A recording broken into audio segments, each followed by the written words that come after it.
Good morning.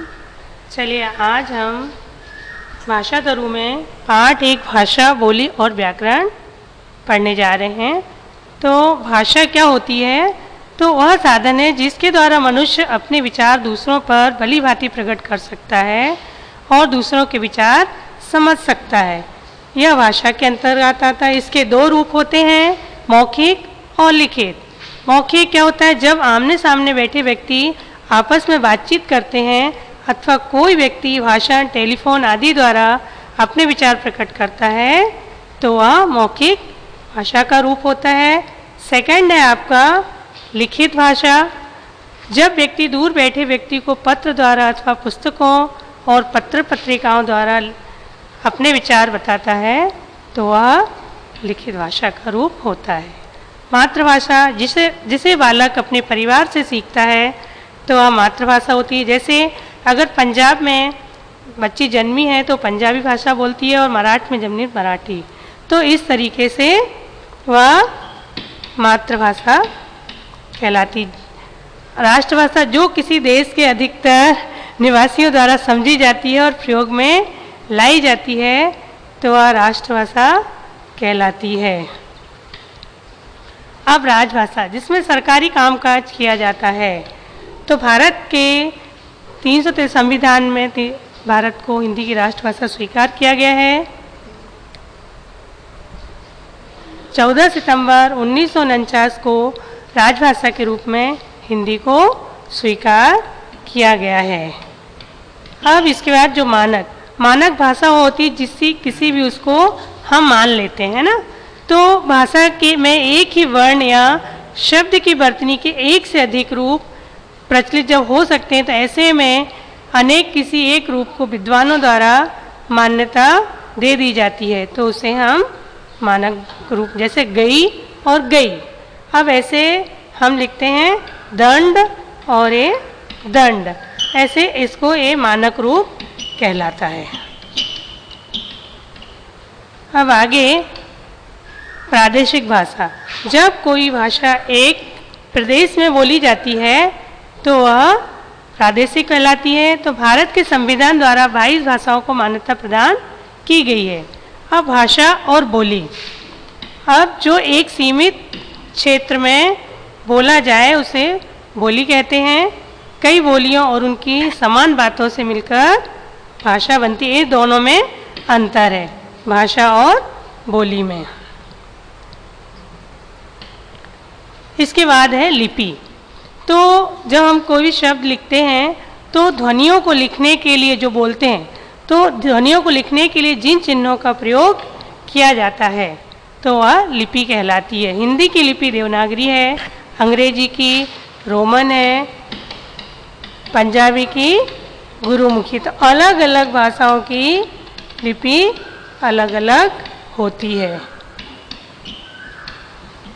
इसके बाद जो व्याकरण है, तो व्याकरण क्या होती है? व्याकरण वह शास्त्र है जिसके द्वारा किसी भाषा का शुद्ध रूप में बोलना या लिखना जाना जाता है, उसे हम व्याकरण कहते हैं। अब आगे आपके बुक एक्टिविटी है, तो जो बुक का कार्य है अब वो करेंगे हम। तो देखिए जो निम्नलिखित जो भाषाओं की उनने लिपियों के नाम पूछे हैं, तो जो हिंदी है तो हिंदी की लिपि क्या होती है सबको मालूम है। तो हिंदी की लिपि देवनागरी होती है।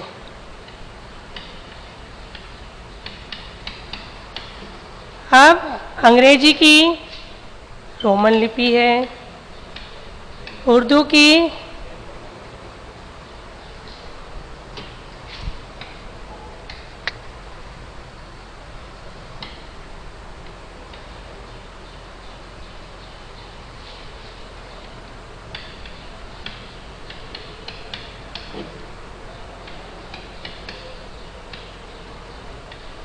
और इसकी फारसी है। इसके बाद फ्रेंच की फ्रेंच है।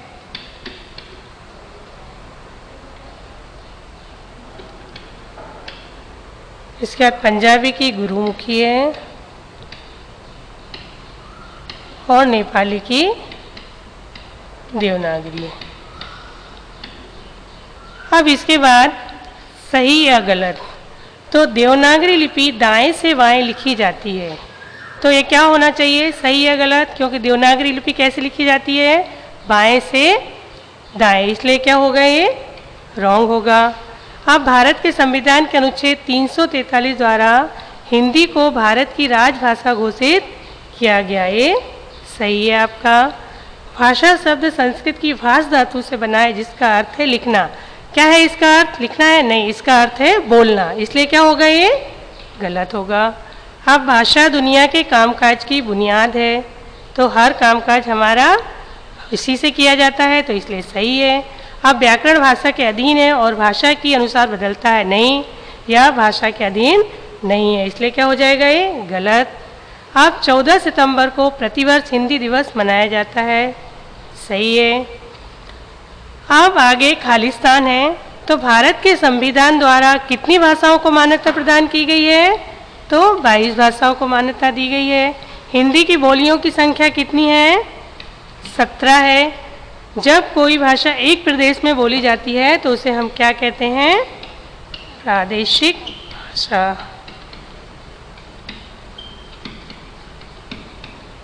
अगला है, भाषा के दो रूप होते हैं, एक तो मौखिक भाषा और दूसरा इसका क्या होगा, लिखित। अगला है, मराठी भाषी परिवार में जन्मी बालिका बचपन से ही मराठी बोलना प्रारंभ कर देती है, अतः उसकी मातृभाषा क्या कहलाएगी, मराठी। अब जब भाषा किसी बड़े इलाके में बोली जाने लगती है तो उसका क्षेत्रीय रूप विकसित होने लगता है, तो इसी क्षेत्रीय रूप को क्या कहा जाता है, बोली। अब एक क्वेश्चन आंसर आपको ही करना है, ये दिए हैं, तो भाषा और बोली में क्या अंतर है। तो जो बोली है, जो किसी बड़े इलाके में बोली जाती है, उसका जो विकसित होने लगता है तो पहले वह बोली होती है और उनमें को तो वो क्या कहलाती है, भाषा। तो हमारे लिए व्याकरण सीखना क्यों जरूरी है, हमारे लिए व्याकरण सीखना इसलिए जरूरी है क्योंकि हम भाषा के शुद्ध रूप की हमको जानकारी मिलती है।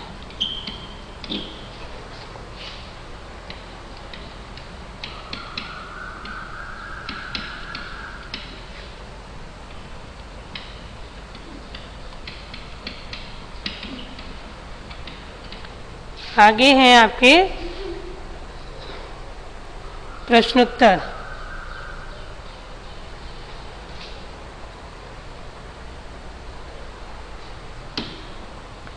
चलिए लिखिए प्रश्न पहला,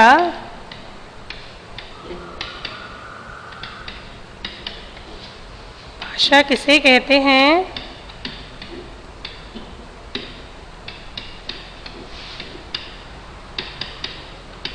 इसके कितने रूप होते हैं, नाम लिखो। ये आपको कॉपी में करना है सभी को।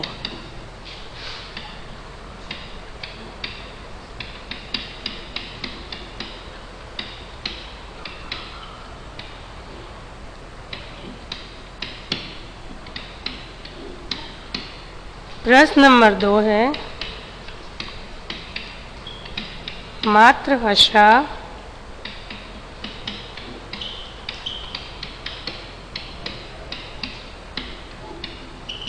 और राजभाषा की परिभाषा लिखो।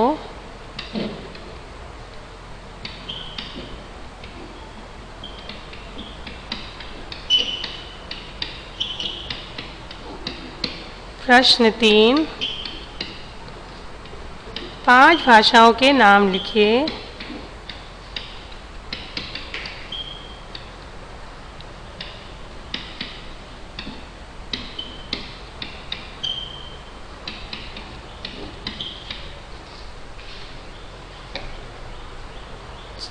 चलिए अब ये आपको कर लेना है।